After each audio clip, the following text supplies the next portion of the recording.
300 ಮನೆಗಳಿದೆ ಮಾನ್ಯ ಸಭಾಧ್ಯಕ್ಷರೇ. ಆ ಊರುಗಳಲ್ಲಿ ಹಬ್ಬ ಹರಿದಿನ ವ್ಯವಸ್ಥೆಗೋಸ್ಕರ ಸುಮಾರು ಏನಿಲ್ಲ ಅಂದ್ರೆ ಒಂದು 100 ಮನೆಗಳು ಕುಟುಂಬಗಳು ಸಾಲ ಮಾಡಿದ್ರು.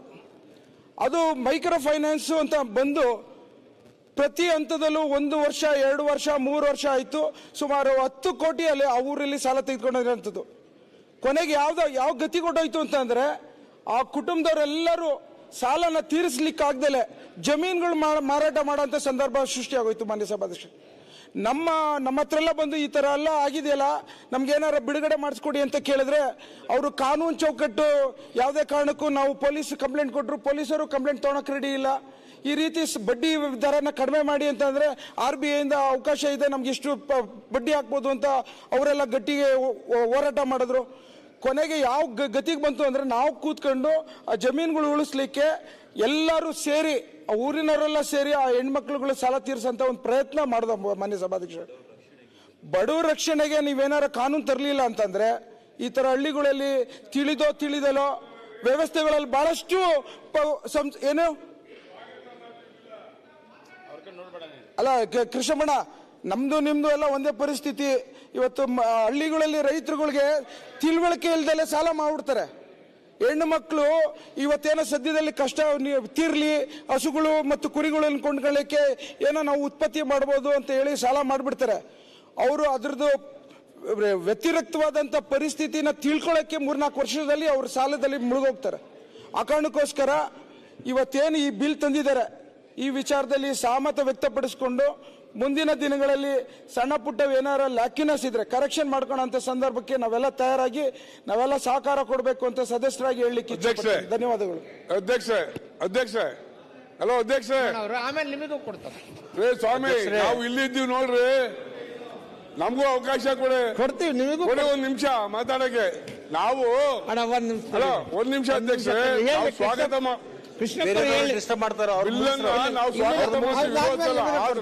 ಹೇಳ್ರಿ. ಸಮಸ್ಯೆ ಬಿಲ್ ತಂದಿರೋದು ಬಹಳ ಉತ್ತಮ, ನಾವು ಇದು ಸ್ವಾಗತ ಮಾಡ್ತೀವಿ. ಆದ್ರೆ ಇವೆಲ್ಲ ಏನು ಮೈಕ್ರೋ ಫೈನಾನ್ಸ್ ಇದೆ, ಇವೆಲ್ಲ ಬ್ಲಾಕ್ ಮನಿನ ವೈಟ್ ಮಾಡೋ ಒಂದು ಕುತಂತ್ರ. ಇವೆಲ್ಲವನ್ನು ಸಹ ಎಷ್ಟು ರಾಜ್ಯದಲ್ಲಿ ಮೈಕ್ರೋ ಫೈನಾನ್ಸ್ ಇವೆ, ಇವಕ್ಕೆ ಯಾವ ಇನ್ಕಮ್ ಟ್ಯಾಕ್ಸ್ ಕಟ್ಟೋದಿಲ್ಲ. ಇವರೆಲ್ಲ ಯಾರೋ ಅಧಿಕಾರಿಗಳು ಮತ್ತೊಬ್ಬರು ಮುಗ್ದೊಂದು ಅಲ್ಲಿ ಹಣ ಇನ್ವೆಸ್ಟ್ ಮಾಡಿ ಬ್ಲಾಕ್ ಮನಿನ ಬಡ್ಡಿ ಸಂಪಾದನೆ ಮಾಡ್ತಾ ಒಂದು ದಂಧೆ ಆಗಿದೆ. ನಾನೇನು ರಿಕ್ವೆಸ್ಟ್ ಮಾಡ್ತೀನಿ ತಮ್ಮ ಮುಖಾಂತರ ಸರ್ಕಾರಕ್ಕೆ, ಎಲ್ಲ ಮೈಕ್ರೋ ಫೈನಾನ್ಸ್ಗೂ ಸಹ ಇನ್ಕಮ್ ಟ್ಯಾಕ್ಸ್ ರೆಫರ್ ಮಾಡಿ. ಇನ್ಕಮ್ ಟ್ಯಾಕ್ಸ್ ರೆಫರ್ ಮಾಡಿದಾಗ ಅವ್ರ ಬಂಡವಾಳ ಈಚೆ ಬರ್ತದೆ.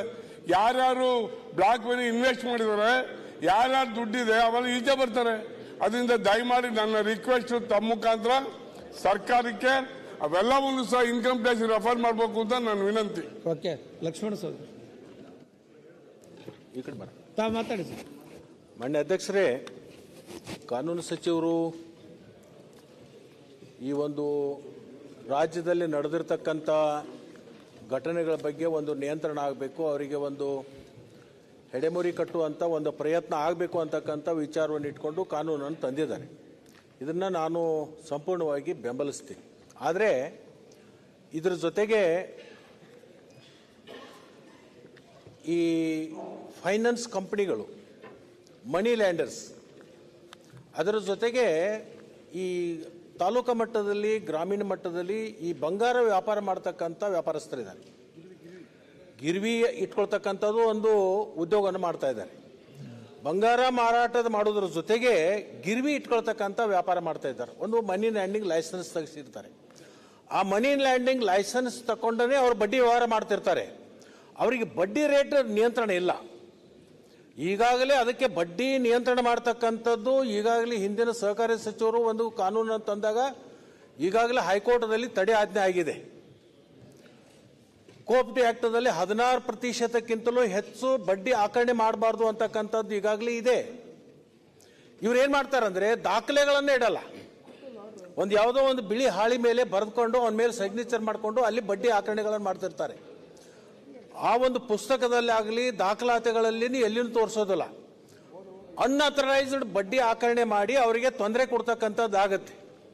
ಅದು ಮನಿ ಲ್ಯಾಂಡಿಂಗ್ ಮಾಡ್ತಕ್ಕಂಥವ್ರು ಮತ್ತು ಈ ಗಿರ್ವಿ ವ್ಯಾಪಾರ ಮಾಡ್ತಕ್ಕಂಥವ್ರದಲ್ಲಿ ಬಹಳಷ್ಟು ನಡೀತಾ ಇದೆ. ಅದಕ್ಕೆ ನನ್ನ ಕಳಕಳಿ ವಿನಂತಿ ಇದೆ, ಆ ಗಿರ್ವಿ ವ್ಯಾಪಾರ ಮಾಡ್ತಕ್ಕಂಥ ಏನು ಗೋಲ್ಡ್ ಪರ್ಚೇಸು ಸೇಲ್ ಮಾಡ್ತಕ್ಕಂಥದ್ದು ಏನಿದಾರಲ್ಲ ಅವರು ಅದನ್ನ ಮಾಡ್ತಕ್ಕಂಥ ಅದ್ರ ಮೇಲೂ ನಿಯಂತ್ರಣ ಮಾಡ್ತಕ್ಕಂಥದ್ದು ಅದು ಒಂದು ಸೇರಿಸ್ಕೋಬೇಕು. ಅದರ ಜೊತೆಗೆ ಮೊನ್ನೆ ತಂದಿದ್ದಾರೆ ಅದನ್ನು ಕೋಆಪರೇಟಿವ್ ಮಿನಿಸ್ಟರ್ ನೆಕ್ಸ್ಟ್ ಬಿಲ್ ಬಂದದ್ದು ನನಗೇನು ಕನಸು ಬೀಳುತ್ತಾ ಅದ್ರಾಗ ಏನೇನಿದೆ ಅನ್ನೋದು ಕೊಟ್ಟ ಮೇಲೆ ಗೊತ್ತಾಗೋದು. ಇನ್ನೂ ತನಕ ಅಜೆಂಡಾನೇ ಕೊಟ್ಟಿಲ್ಲ ನಮಗೆ. ಓಕೆ, ಮೊನ್ನೆ ಮಂಡಿಸಿದ್ದಾರೆ ಅಜೆಂಡಾ ಅಲ್ಲಪ್ಪ, ಡಿಟೇಲ್ ಕಾಪಿ ಕೊಟ್ಟರೆ ಸಿಗೋದಲ್ಲ. ಡಿಟೇಲ್ ಕಾಪಿ ಬಂದ್ರೆ ಓದಕ್ಕಾಗುತ್ತೆ. ಮೊನ್ನೆ ಮಂಡಿಸಿದಾರ. ಇರ್ಲಿ, ಆಯ್ತು. ಈಗ ಮುಂದೆ ತರ್ತಿದ್ರಂದ್ರೆ ನಮ್ದೇನು ಸಮಾಧಾನ.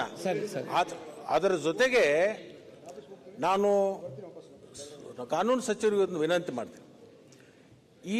ಈ ಜನರನ್ನ ಅನ್ಆಥರೈಸ್ಡ್ ಮಾಡ್ತಕ್ಕಂಥವ್ರು ಬಲಿಗೆ ಹಾಕೋಗೋಸ್ಕರ ಉದ್ದೇಶ ಇಟ್ಕೊಂಡು ತಂದಿರತಕ್ಕಂಥದ್ದು ಈ ಅರ್ಬನ್ ಬ್ಯಾಂಕ್ಗಳು ಮತ್ತು ನಮ್ಮ ಕ್ರೆಡಿಟ್ ಸೊಸೈಟಿಗಳು ಕೋಆಪ್ಟಿ ಆಕ್ಟ್ದಲ್ಲಿ ಇರ್ತಕ್ಕಂಥ ಈ ಸವಾರ್ಧಗಳು ಇರ್ಬೋದು, ಇಂಥವಕ್ಕೇನಾದ್ರೂ ದುಷ್ಪರಿಣಾಮ ಆದೀತೇನು ಅಂತ ಹೇಳಿ ಒಂದು ಸ್ವಲ್ಪ ಮರುಪರಿಶೀಲನೆ ಮಾಡ್ತಕ್ಕಂಥದ್ದು ಒಂದು ಇದೆ.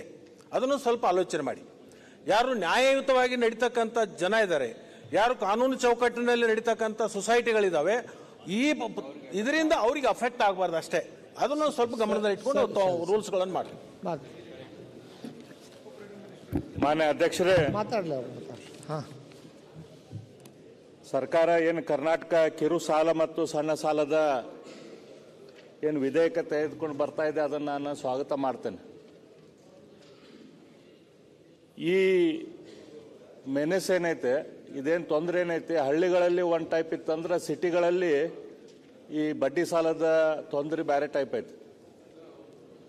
ಮಾನ್ಯ ಮಂತ್ರಿಗಳಿಗೆ ಗೊತ್ತೈತಿ, ಇದು ಹಳ್ಳಿಯೊಳಗ ಅಥವಾ ಬೇರೆ ಬೇರೆ ರೀತಿಯಿಂದ ವ್ಯಾಪಾರ ಮಾಡಕ್ಕೆ ಸ್ವಲ್ಪ ಜನ ಸಾಲ ತೊಗೊಳ್ತಾರೆ, ಅಥವಾ ಮನಿತನದ ಅಡಚಣೆಗೆ ಸ್ವಲ್ಪ ಜನ ಸಾಲ ತೊಗೊಳ್ತಾರೆ. ಸ್ವಲ್ಪ ಜನ ಈ ಸಾಲದ ಬಲೆಗೆ ಬರೋದು ಅವರು ಇಸ್ಪೀಟ್ ಆಡೋ ಚಟದಿಂದ. ಅಲ್ಲಿ ಇಸ್ಪೀಟ್ ಕ್ಲಬ್ಗಳು ನಡೀತಿರ್ತಾವೆ. ಅಲ್ಲಿ ಯಾವಾಗ ಇಸ್ಪೀಟಿಗೆ ರೊಕ್ಕ ಕಡಿಮೆ ಆಕೈತಿ ಅವಾಗ ಅಲ್ಲೇ ಒಬ್ಬ ಯಾವನೇ ಇರ್ತಾನೆ, ಅವನ ಒಂದು 10,000, 20,000, 50,000, ಲಕ್ಷ ರೂಪಾಯಿ ಸಾಲ ಕೊಡ್ತಾನೆ. ಸಾಲ ಕೊಡೋರು ಅವರ ಇಸ್ಪೀಟ್ ಆಡಿಸ್ತಿರ್ತಾರೆ. ಬೇಸಿಕಲಿ ಸಾಲ ಕೊಡೋರೆ ಇಸ್ಪೀಟ್ ಆಡಿಸ್ತಿರ್ತಾರೆ. ಅದಾದ್ಮೇಲೆ ಇನ್ನೊಂದಂತಂದ್ರೆ ಈ ಗಾಂಜಾ, ಈ ಹುಡುಗರು ಏನು ಗಾಂಜಾ ಹೊಡಿತಾರ, ಈ ಗಾಂಜಾ ಹೊಡೋ ಹುಡುಗರಿಗೆ ದುಡ್ಡು ಬೇಕಾಗಿರ್ತದೆ. ಈ ಹುಡುಗರಿಗೆ ಮನ್ಯಾಗ ದುಡ್ಡು ಸಿಗಲಿಲ್ಲ ಅಂತ ಅನ್ಕೊಳ್ಳಿ ಇಂಥವ್ರ ಕಡೆಯಿಂದ ತೋಳ್ತಾರೆ. ಇವ್ರು ಏನಾಗ್ತಾರೆ, ಇವ್ರಿಗೆ ಸಾಲದ ತೀರ್ಸಾಕ್ ಆಗುದಿಲ್ಲ ಅಂದಾಗ ಈಗ ಶುರುವಾತಿಗೆ ಸಾಲ ಶುರುವಾತಿಗೆ ಏನು ಮಾಡ್ತಾನ, ಅವ 2% ರೇಟ್ಲೆ ಕೊಡ್ತಾನೆ. ಹೇಳ್ತಾನ ಇಲ್ಪ ಒಂದು ವಾರದಾಗ ನನಗೆ ರಿಟರ್ನ್ ಮಾಡಬೇಕು ಅಂತ ಹೇಳಿ. ಒಂದು ವಾರದಾಗ ಅವಂಗ ರಿಟರ್ನ್ ಮಾಡಕ್ ಆಗೋದಿಲ್ಲ. ಅವ ಹೇಳ್ತಾನೆ ಇಲ್ಲ ನಂದು ವಾರದಾಗ ನೀ ರಿಟರ್ನ್ ಕೊಡ್ತೇನೆ ಅಂತ ಹೇಳಿದ್ದಿ, ನನ್ನ ಫ್ರೆಂಡ್ ಅದಾನ ಅವನ ಕಡೆಯಿಂದ ಕೊಡಿಸ್ತೇನೆ, ನೀ 5% ಸಾಲ ಅವನ ಕಡೆಯಿಂದ ತಗೋ ಅಂತ ಹೇಳ್ತಾನೆ. 5%ದಾಗ ಅವ್ರ ಕಡೆಯಿಂದ ಇವ್ ಸಾಲ ತಗೊಂತಾನೆ. ಅವ ಹೇಳ್ತಾನೆ ಇನ್ನು ಒಂದು ವಾರದಾಗ ನೀ ನನಗೆ ವಾಪಸ್ ಕೊಡಬೇಕು ಅಂತ ಹೇಳಿ. ಒಂದು ವಾರದಾಗ ಅವನಿಗೂ ವಾಪಸ್ ಕೊಡಕ್ ಆಗೋದಿಲ್ಲ. ಅವ ಇನ್ನೊಬ್ಬನ ಕಡೆಯಿಂದ 10% ಸಾಲದಾಗ ಕೊಡಿಸ್ತಾನೆ. ಆಮೇಲೆ 12% ಆಕೈತಿ, 16% ಆಕೈತಿ. ಮಾನ್ಯ ಮಂತ್ರಿಗಳು ಹೇಳ್ತಾ ಇದ್ರು ತಿಂಗಳಿಗೆ 10 ಅಂತೇಳಿ. ತಿಂಗಳಿಗೆ 10 ಅಲ್ಲ, ದಿನಕ್ಕೆ 10%. ದಿನಕ್ಕೆ 10% ಸಾಲ ಸಹಿತ ಆಕೈತಿ.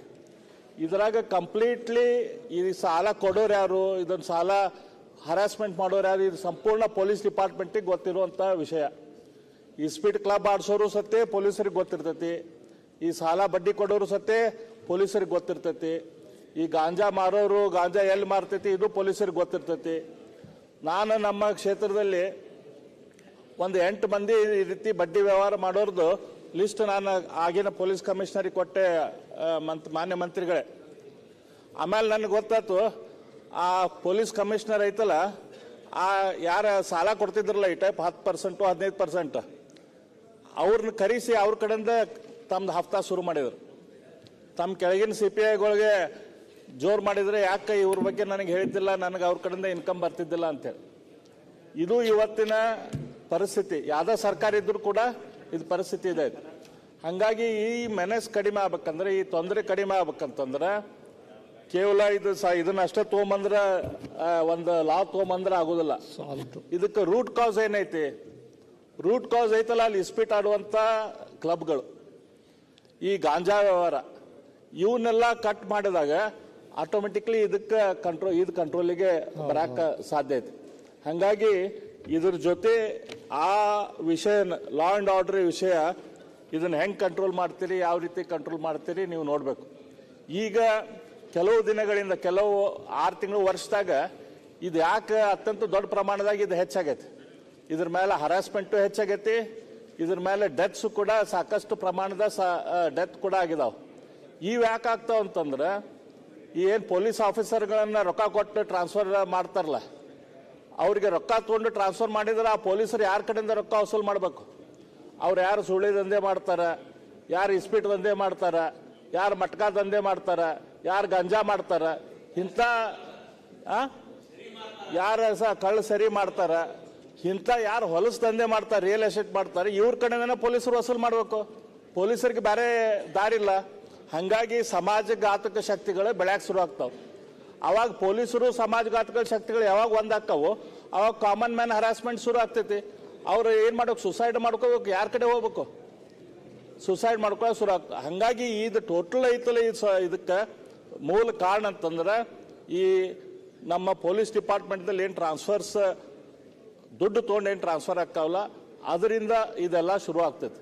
ಹಾಗಾಗಿ ಇದನ್ನು ಸಂಪೂರ್ಣವಾಗಿ ಇದೇ ಸರ್ಕಾರಲ್ಲಿ ಎಲ್ಲ ಸರ್ಕಾರ ಇದ್ದಾಗೂ ಇದ್ದಿದ್ದು, ಆದರೆ ಇದನ್ನ ಎಲ್ಲಿ ತನಕ ಇದು ಅಡ್ರೆಸ್ ಆಗೋದಿಲ್ಲ, ಅಲ್ಲಿ ತನಕ ಕೇವಲ ಕಾನೂನು ತೊಗೊಂಡ್ಬರೋದ್ರಿಂದ ಸ್ವಲ್ಪ ಮೇಲೆ ಎಲ್ಲಿ ಕೆರದಲ್ಲೇ ತುರಿಸ್ಕೊಳ್ಳೋದಕ್ಕೆ ಹೊರತು ನಿಜವಾದ ಸೊಲ್ಯೂಷನ್ ಆಗುದಿಲ್ಲ. ಇದನ್ನ ಸಂಪೂರ್ಣ ಸೊಲ್ಯೂಷನ್ ಬಗ್ಗೆ ತಾವು ವಿಚಾರ ಮಾಡ್ರಿ ಅಂತ ನಾವು ವಿನಂತಿ ಮಾಡ್ಕೊಂತೀವಿ.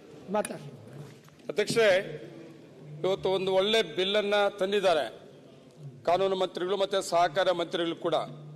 ಇದು ಈ ಒಂದು ದೊಡ್ಡ ದಂಧೆ ಇದು, ಇವತ್ತೇನು ಹೊಸದಲ್ಲ ಅಧ್ಯಕ್ಷರೇ.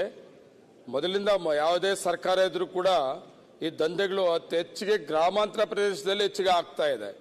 ಇದು ಡೈಲಿ ಕಲೆಕ್ಷನ್, ಇದು ಪ್ರತಿ ದಿವಸ ಸಾಲ ಕೊಡೋದು